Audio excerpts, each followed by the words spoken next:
Ang lulutuin natin ngayon ay native chicken halang-halang with banana stem. Ala kusinerong musikero! Ang una lang nating gagawin is magputol tayo ng puno ng saging. Kasi ang tangkay ang ating gagamitin or yung kanyang stem. Kaya samahan nyo muna kami ni Papa na kumuha ng puno ng saging.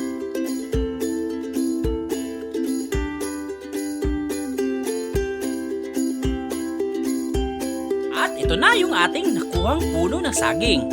Babalatan lang natin ito hanggat umabot talaga tayo sa stem niya, yung pinakadulo.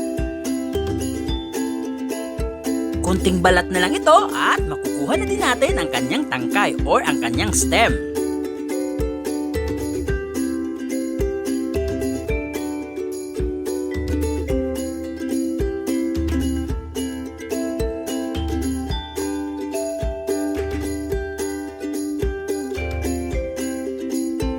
At ito na yung pinakadulong parte ng ating saging, ang kanyang tangkay or ang kanyang stem. Ito yung parte na gagamitin natin sa pagluto.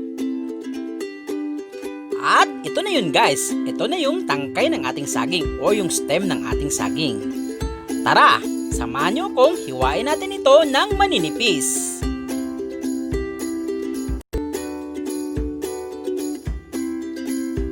Habang hinihiwa natin ito, kung hindi pa pala kayo nakapag-subscribe ng aking channel, huwag niyo sanang kalimutan i-subscribe, i-like, and i-share.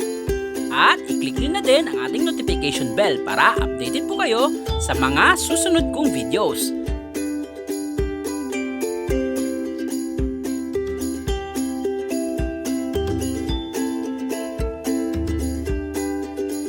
At pagkatapos natin ito hihiwain ng maninipis, lagyan natin ito ng asin.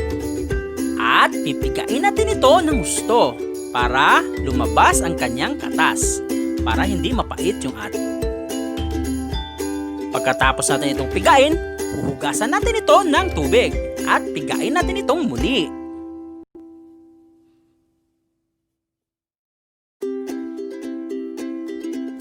Ito na yung ating mga kailangan sa ating pagluto. Ang ating native chicken, ating banana stem o yung tangkay, black pepper, chili, bell pepper, salt, ginger, onion, chicken cubes, garlic at ang ating coconut milk.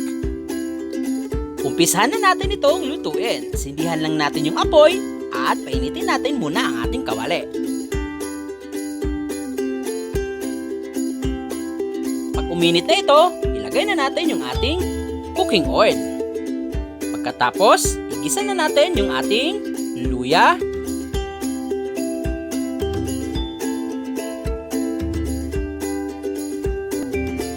isunod ang sibuyas,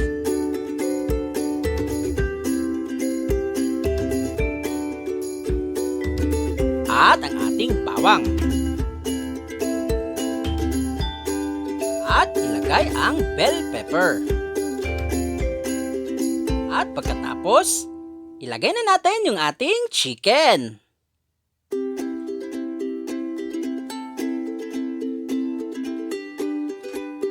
At titimplahan na natin ito ng kaunting asin at paminta. Haluin lang natin ito at takpan natin para palabasin ang kanyang katas.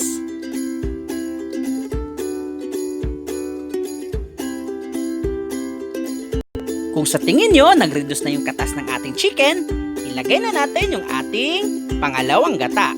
Ito yung gatang malabnaw.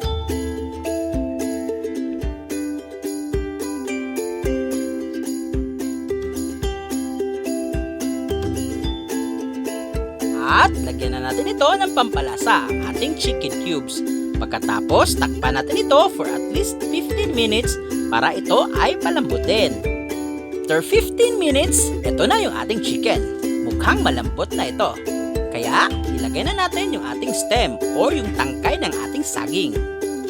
Pagkatapos, haluin lang natin ito at takpan natin ito for at least 2 minutes para ito ay maluto din.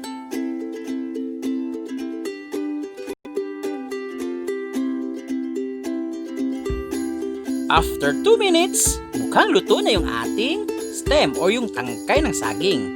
Kaya ilagay na natin yung ating kakang gata o yung ating purong gata. Papakuluin lang natin ito at pag kumulo na, pwede na itong ihain.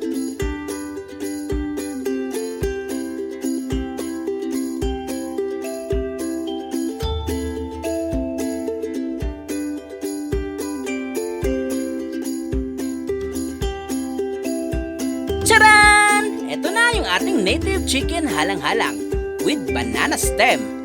Lutong kusinerong musikero. Happy eating!